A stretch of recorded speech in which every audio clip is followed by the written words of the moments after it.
Adventure on Pipeman on W4CY Radio.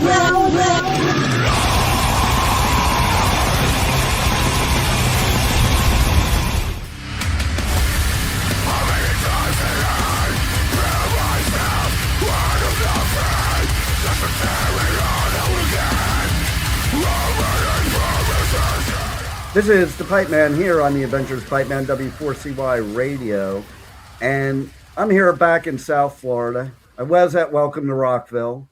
I got evacuated 3 days in a row. One of those days I was supposed to have an interview with this really badass band, and it just didn't happen. Nature decided it was not in the cards, but nature decided it is in the cards today. So we are here with Elmer from Distant. How are you? I'm good. I'm back home safe now. So I know, and we're actually kind of lucky when we scheduled this because I wasn't surprised about Rockville. Okay, I've been doing Rockville since like 2013, and I think there's only one time I was not evacuated. But it's like that here during this time of year. It's like 3-4 o'clock. 3 to 5, you can generally set your alarm clock that it's going to be a thunderstorm with sometimes badass lightning and a serious torrential downpour. And as you saw, that was very true at Welcome to Rockville. Oh yeah. Well, I was really surprised, to be honest, because I'm used to the European festivals, and when something like this happens, it's just chaos. Yeah, it's cancellation of the whole festival, and it doesn't continue, but it seems like a smooth procedure at Welcome to Rockville where they just continue again. Well, the winter festivals have a lot of experience with evacuations because I've had a lot of them over the years at different ones. But I think the way they did this year was really good. Like they really honed in on it because really no bands really got cut. There were only 2 bands that didn't play. One that's because they had to go on to their next gig. You know, and that happens, you know, like sometimes you're on a timeline, like, and you're supposed to get on loadout, like as soon as you're, you know, done with your gig. And then another one, she just disappeared. So I don't know. She probably figured too, like you would think like, oh, well, it's over now. Like, I'll bet you that's what happened. She probably was like, oh, it's going to be all canceled altogether now. Yeah. But what's cool too is Wimmer always has this good connection with the local law enforcement and first responders. So I remember like several years ago at Rock on the Range, it was either Sonic Temple or Rock on the Range, but Metallica was supposed to headline. Yeah. And there was a massive storm. We got evacuated, and people were in the Facebook groups threatening that they were going to riot if Metallica didn't play, and and then where it was had the noise ordinance, so you couldn't play it past a certain time, no matter what. Wimmer actually got the law enforcement in the area to extend the curfew so Metallica could play. They played at 1 a.m. which would be normal if we were at Hellfest or someplace like that. But in the States, it's not always normal to be able to play at 1 a.m. I think it would suck being a band, though, right? Like, you're supposed to play at a certain time, and you're all pumped up to play, and then you got to wait till 1 a.m. Like, you're all deflated by that time. Exactly. Right? You have to... Especially if you have to sit around and wait. Right. That's the point. If you were doing something, it's one thing. But if you're sitting around and waiting, man, that's rough to get through right there, especially when you're the headline band. But I got to check out your set at Rockville, and oh my God, you definitely represented the Northern European area very well, because you guys were brutal, and I say that in the best of ways. Yeah, well, that's what we like.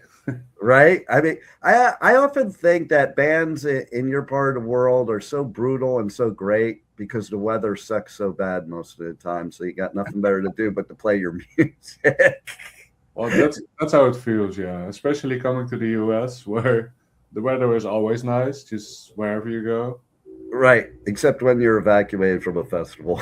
That's still the weather is nice. Like it's Yeah. hot. Doesn't matter. Exactly. Well, I gotta tell you something. I don't know. I'm some kind of moron because I've been going to your country a lot for the past 30 years. And for some reason, I don't know what kind of idiot I am. I almost always, except one time, have gone during the winter. And Bad decision. oh my God. And then the last time was okay, I spent 2 months in Amsterdam, and then I spent another couple weeks in Den Haag. But you know how Amsterdam is, it's already built on water. So Yeah. for the 3 months that I was in the Netherlands that year, a couple years ago, I saw a total of 3 hours sunlight, and it was freezing. Imagine, I live in South Florida. You know, I'm used to cold. I'm from New York and New Jersey, but now I'm used to Florida. But that was bad enough. But walking through Amsterdam, and I'm the type that I won't let that stuff stop me. And I was walking every day through Amsterdam in that misty, freezing rain. That's my least favorite part of winter anywhere. You know, like they have that in New Jersey, and I'm like, I'd rather it would snow, to be honest, you know, than that Exactly. freezing, misty rain. I was cured of winter then. Like, I was like, you know what? I don't think I'm coming back here in the winter. From now on, I'm going to be smart and do the summer. That'll be better, yeah. Way better. Right?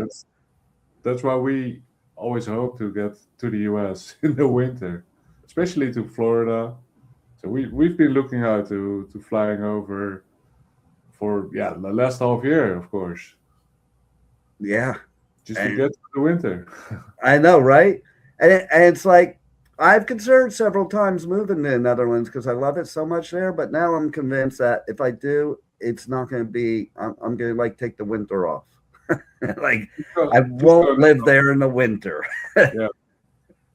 You know, but I mean, otherwise, it's a beautiful country, and it is really beautiful in the summer. I don't know why I always went in the winter because it is really beautiful in the summer.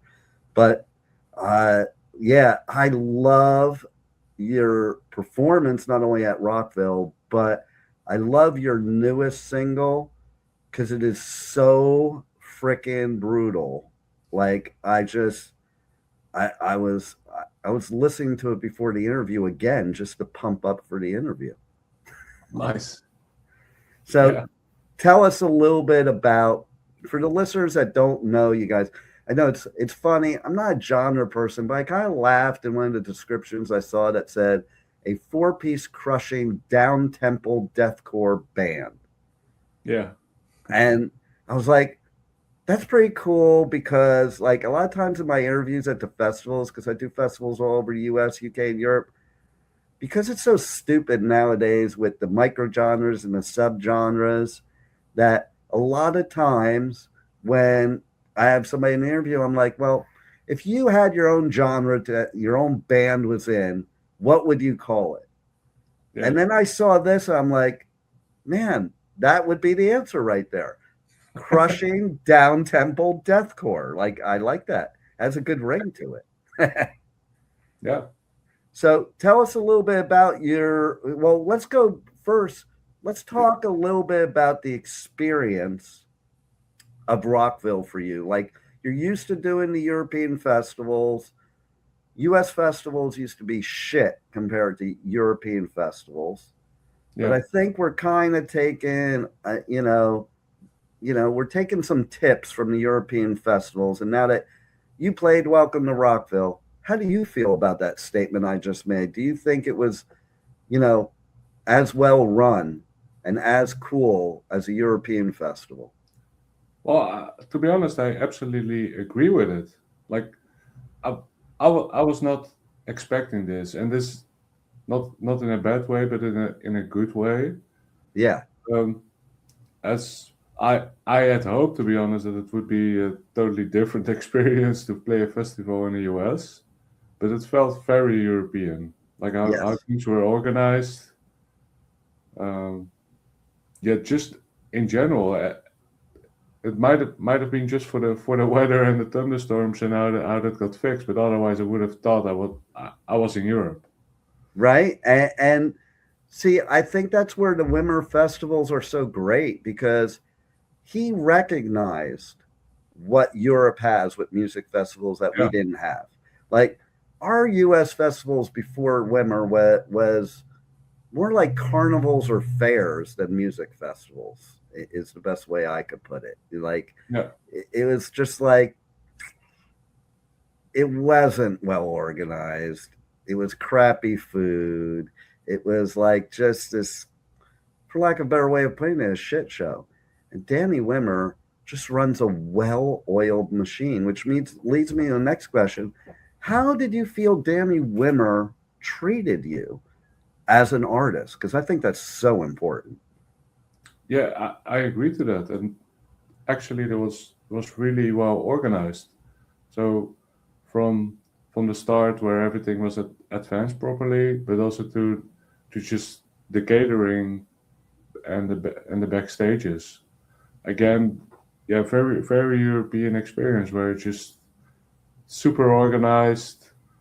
There's nothing you can complain about even, and I love that.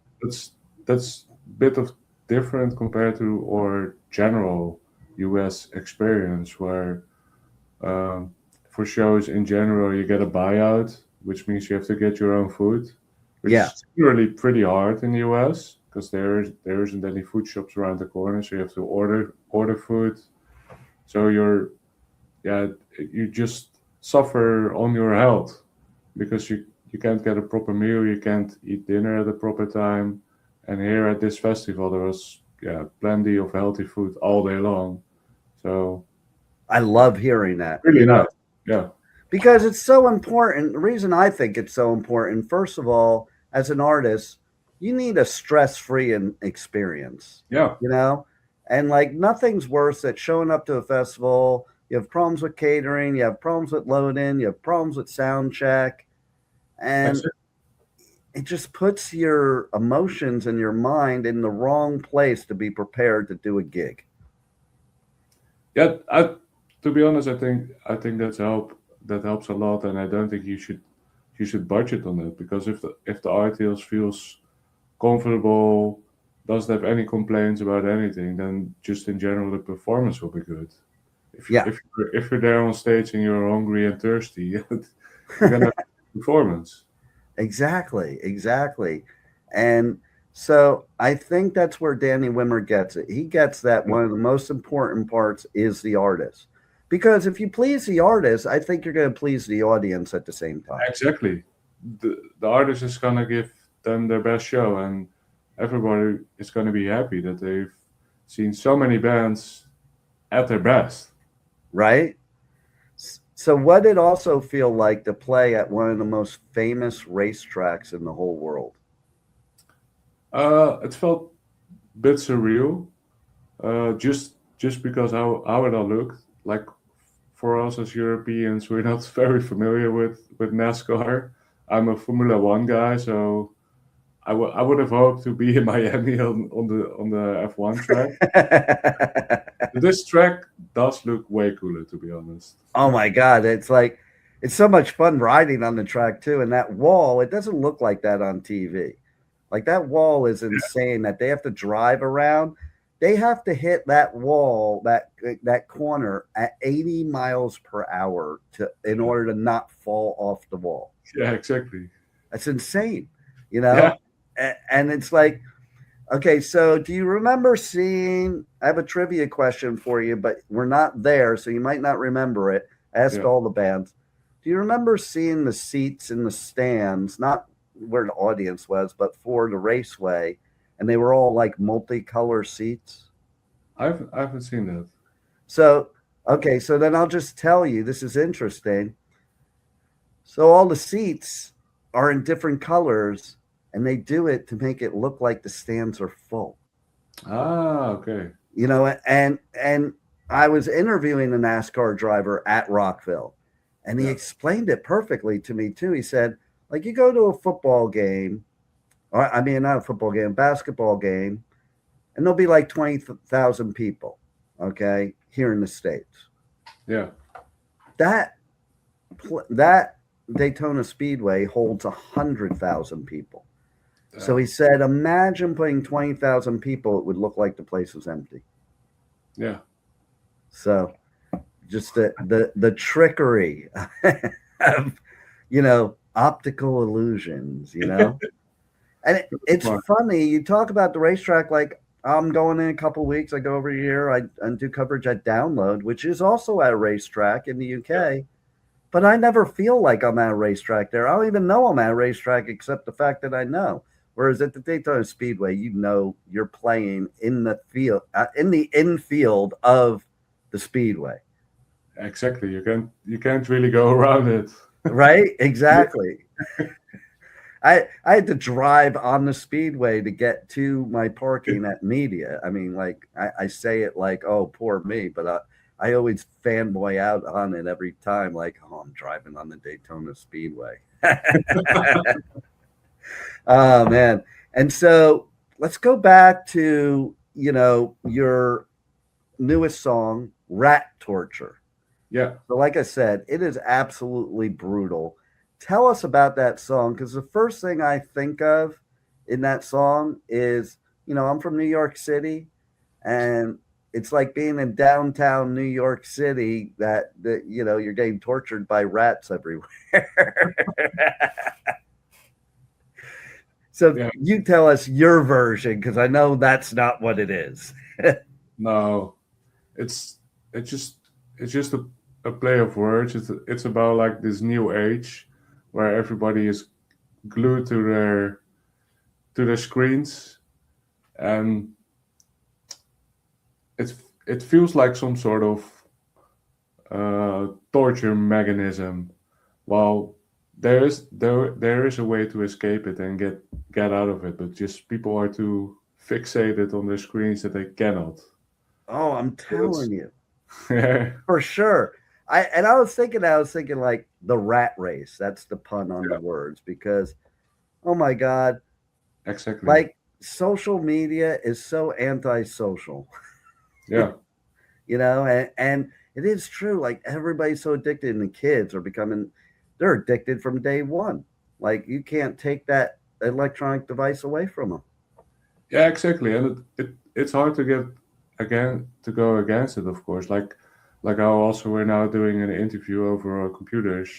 So it's right. it's part of society, but just sometimes you just need to realize it and also catch a breath out of it. I do kind of. As long as you're aware, then it's fine, in my opinion. But some people, I don't know if it's true or not, but I do find when I go to Europe, they're a lot less addicted than we are. I mean, doesn't mean they're not using their devices, but I saw a lot more people putting their devices down. Yeah. In public when they're with people and hanging out and actually experiencing life. Whereas here, like I'll go out to dinner with my kids and grandkids, and everybody's on their devices at the dinner table, you know, and it's insane. But it is also, there's, like you said, there's the good parts.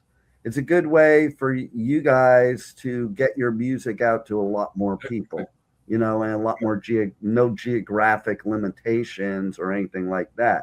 You know, we can always talk about what the negative of that is, but I'd rather focus on the positive. And the positive is it gives bands like you to have the kind of brutal audience you did at Welcome to Rockville, all these thousands of miles away. Exactly. So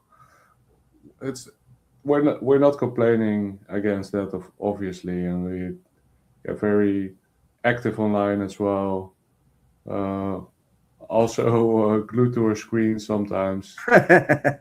just need to be aware of it, and in some way, of course, you hope that this gets better, and this would have been better or otherwise. But yeah, what's the other alternative, right? Like, I know it's here. I did tell my youngest daughter one time, I was like, some days I just want to get in my car, drive down the road, throw my phone, laptop, and iPad out the window, and keep driving. And Yeah, she goes to me, Dad, who are you kidding? You're just as addicted as anybody. I'm like, you're right. But I also do remember a time when I didn't have any of these devices, and I think it was a lot better and a lot less stressful. yeah, exactly. Yeah, sometimes you just have some of these days, and that's where the music came from. There you go. Yeah, So you're located in Rotterdam. yeah. What's your favorite part about Rotterdam? I think it's a very new city because we got bombed by the Germans. Yeah. Second World War. So it's literally a newer city, but you can feel it like in how the people are. Like it's very more futuristic or something compared It to totally is. other Dutch cities where very much going more with the trends and uh, keeping up with the technology. So I like it because it's not that touristy as well compared to, for example, Amsterdam. Yeah. So just for us, it definitely feels like home. Well, I think except for the architecture, Yeah, Amsterdam's more like an American city than a Dutch city. In fact, funny thing yeah, is, we're talking about it. I've tried to learn Dutch, and then some people said to me, "Well, if you speak Dutch in Amsterdam, people are going to look at you weird." yeah, Like it's like saying where I live, if you speak English, you're going to look weird. You're going to look weird. Well, but that is true in Miami. If you're speaking English, they will look at you kind of weird in Miami. uh, but I was telling you before the interview, and it's so true. Like I was so surprised because when I went to Rotterdam for the first time, you know, you expect things when you're in Europe, everything's to look European. And, you go to Amsterdam, it has all the ancient European architecture. But like you said, the Germans bombed Rotterdam, so they were forced to rebuild the whole thing. yeah. And I drove in at night, and listen, I've been to some of the most beautiful cities in the world, and I'm born in New York. I was in awe when I was driving up. I was like, oh my God, this is like the most beautiful city I've ever seen. And it was very modern. It was very colorful, modern, just such a different vibe than Amsterdam. I did like it better because it was less touristy. Like when I go to the Netherlands, like even when I was saying I was staying in Amsterdam for a couple months, I wasn't living in Amsterdam. I was living in Amstelveen I'm so because yeah, because I want to live with the locals, not in the tourist area. And yeah. so Rotterdam, I really loved it. And I had a lot of fun there. And I also think it's kind of good in a way, too. I mean, things have changed because we have it partially legal here in the States. But the fact that even though you had places that were dispensaries, what we call dispensaries in Rotterdam, it wasn't so obvious. It wasn't like Americans going to Rotterdam so they could go smoke pot. Exactly. Yeah, And that's basically what Amsterdam always was. It was when I first went there. It was just a bunch of Americans. Like, I remember getting friendly with a lot of Dutch people there, and they could give two craps about it. And I think that is the benefit of having it legal, because with it legal, you don't really care so much. So, you exactly. know, Yeah, you're not going to make a big deal about it.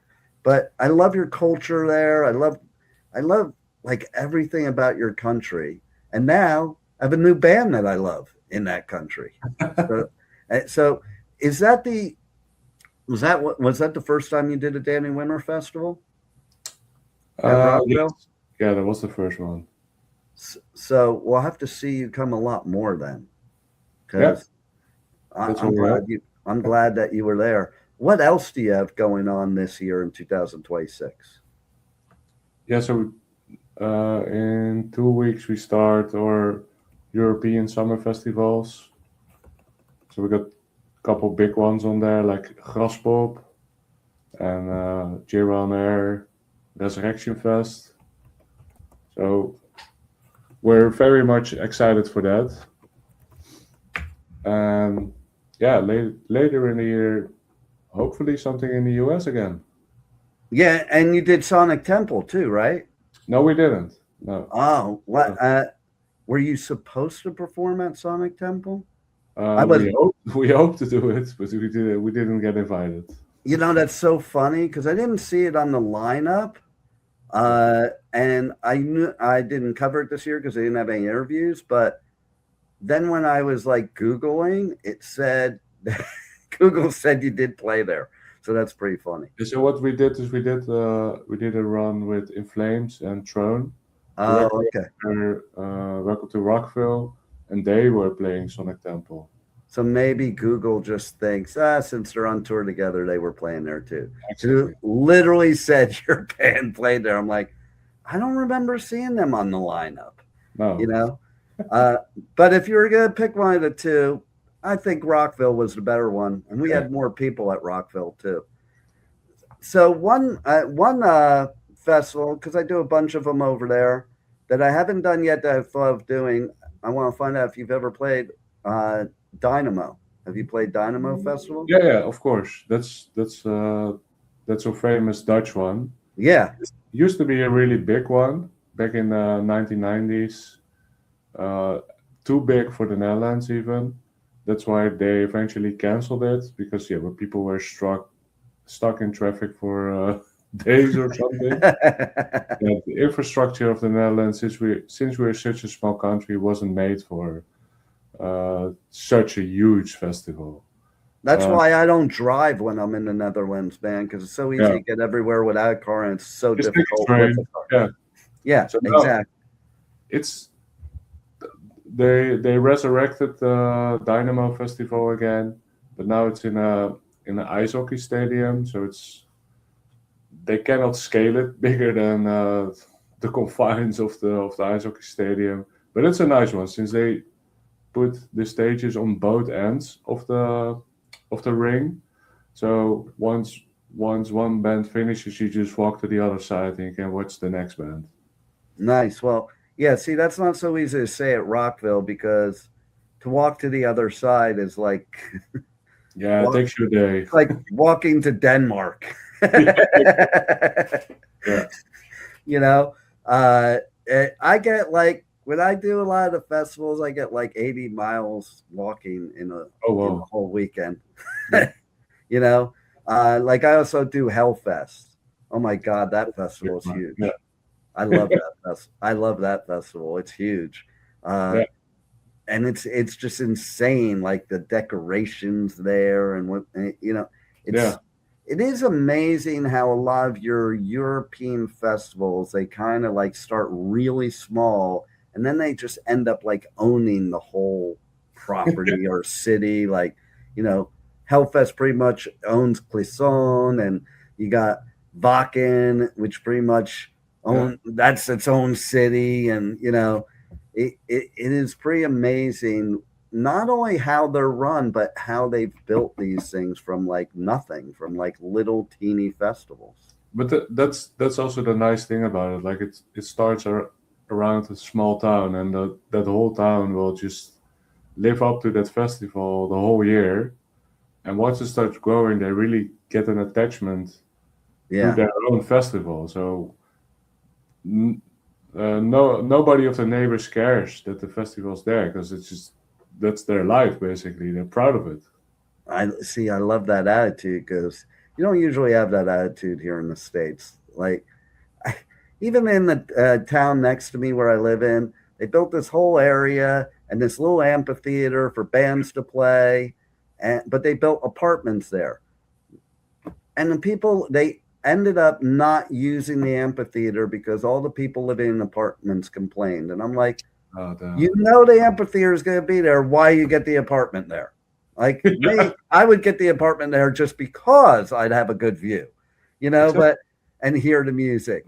But I don't get it. Like, that's what I see too. Like, here in the States, people will complain about every little thing at a festival, and I don't hear anybody complain when I do the European or the UK festivals. Like they're all, and they're under some really bad conditions sometimes, and Yeah. they're just like it.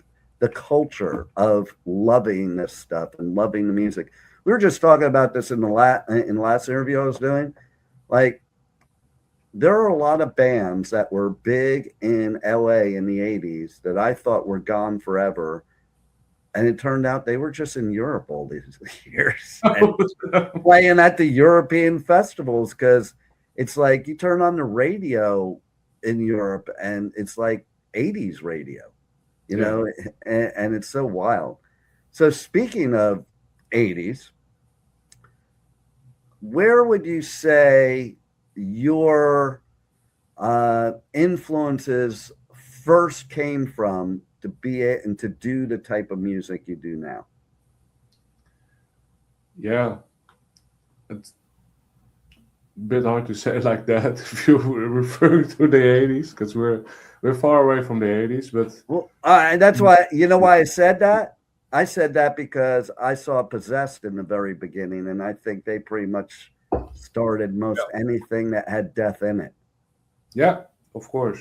Yeah, so I'm really old school death metal guy, so that's where it came from for me.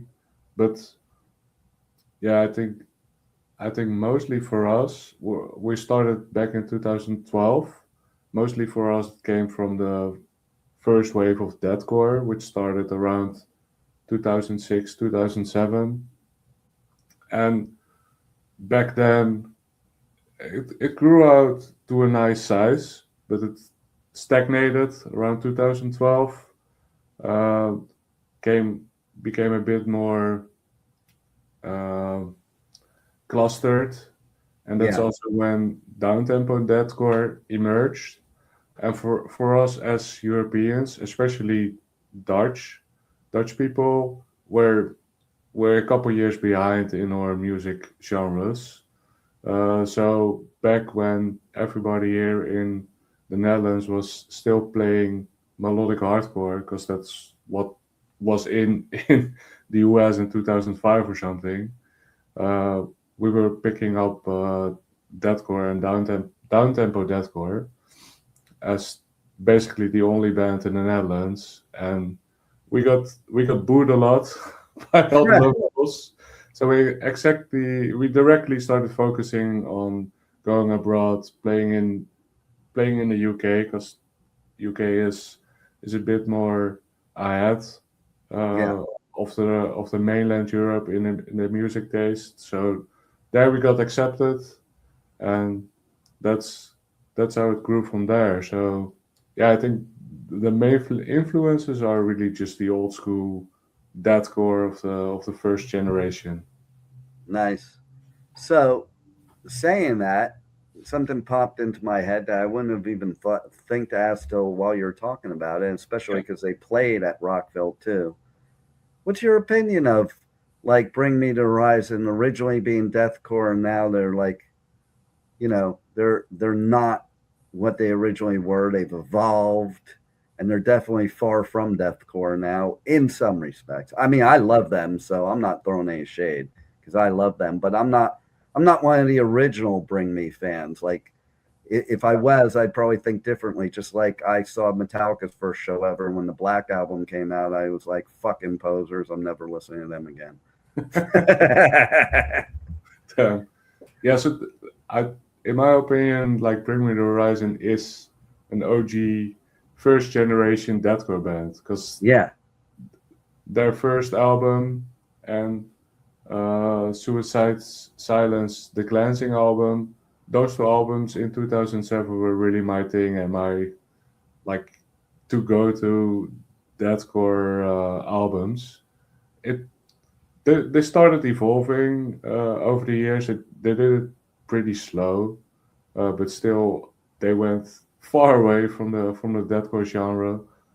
So for me personally, I just didn't keep track with it. Right. Just because I didn't feel like their new music. I wasn't hating on them though. Like I don't think they're posers because of it. And I would still go to a show hoping that they play some of their old stuff.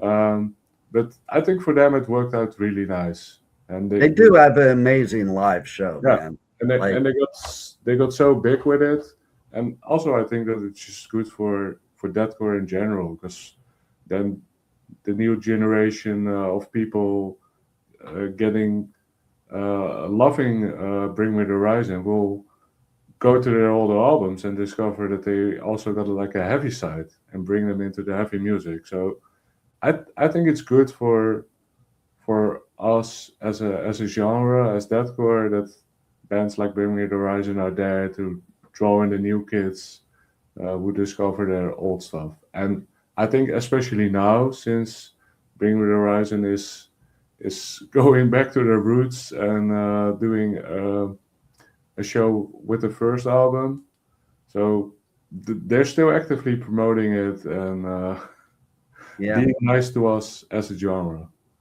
Well, I love that answer because I agree with you 1,000,000%. And I have two responses to that. One is, if it weren't for Metallica maybe doing that Black album, who knows if we'd have 210,000 people at Welcome to Rockville for metal, Yeah. like based, and that's based on what you just said.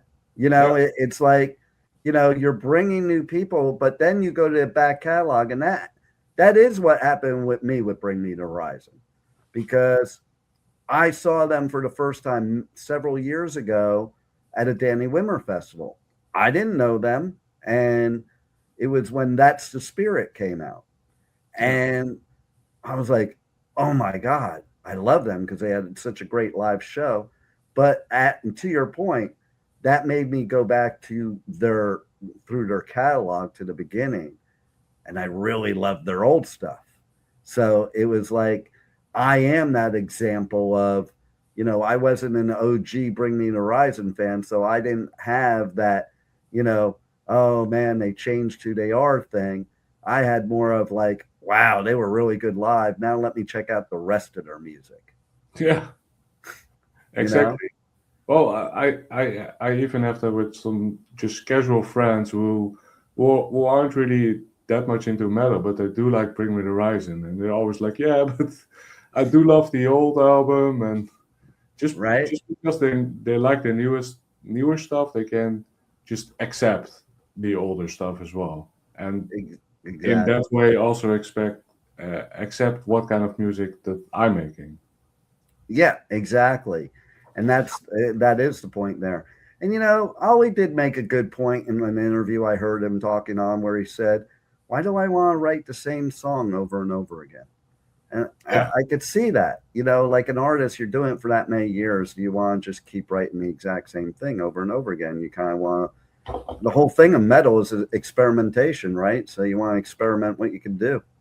It has two sides of the coin, to be honest. Like, I definitely agree to that. Like, with metal, you can just do whatever you want, but it goes both ways. Like, for example, with us now, and that's coming back to your earlier question about our new single, and or previous singles as well. Like, our first album was just really raw and unpolished.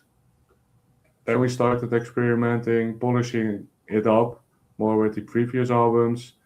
But now we're more like, yeah, let's just not make it too polished. We want that raw stuff again, like on the first album, and that's what you get now with these newer singles. You get the rawness of a first album. We care less what other people think, in a sense that we just want to do what we love. Yeah. And we also feel like that if we do what we love, we will still have fans. We will still have people that like us just because they see that we perform something that we love to perform. Yeah, totally. And I agree with that 1,000,000%, because if you don't love it, how can you expect other people to love it? Like, and people can tell when you're just forcing it, or if you're doing it because that's who you are. Exactly. Yeah, that's the typical sellout band, right?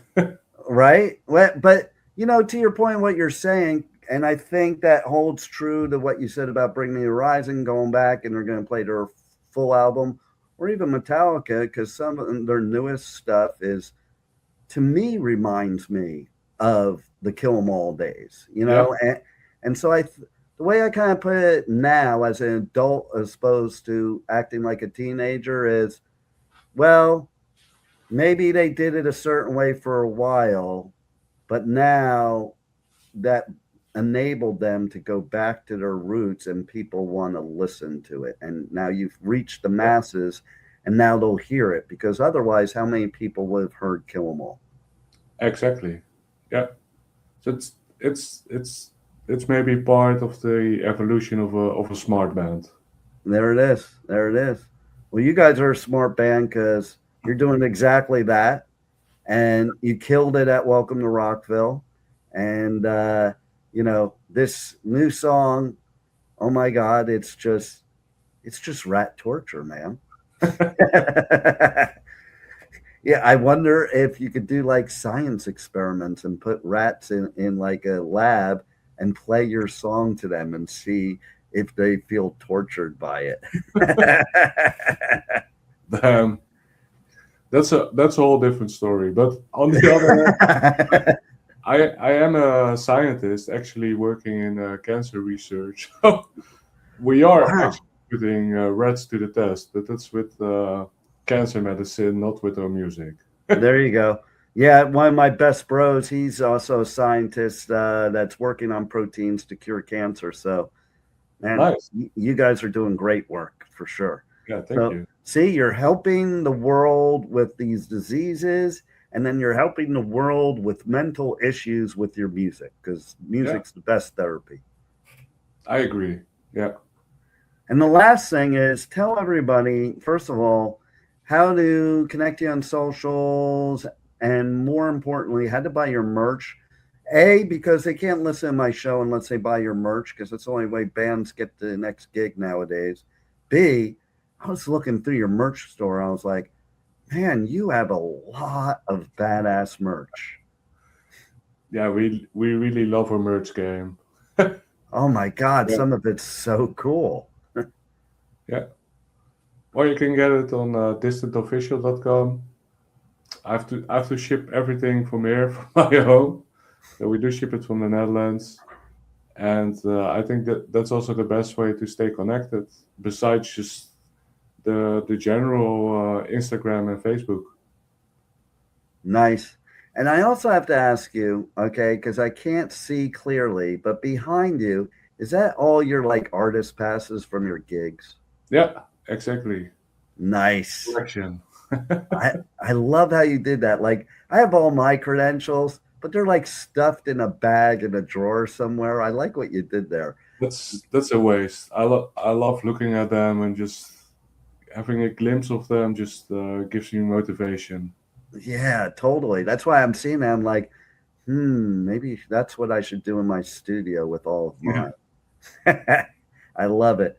Well, you guys are badass. Everybody's got to check you out. They got to buy your merch, and definitely look forward to seeing a lot more of you at the U.S. festivals, and I hope I catch you at a European festival too.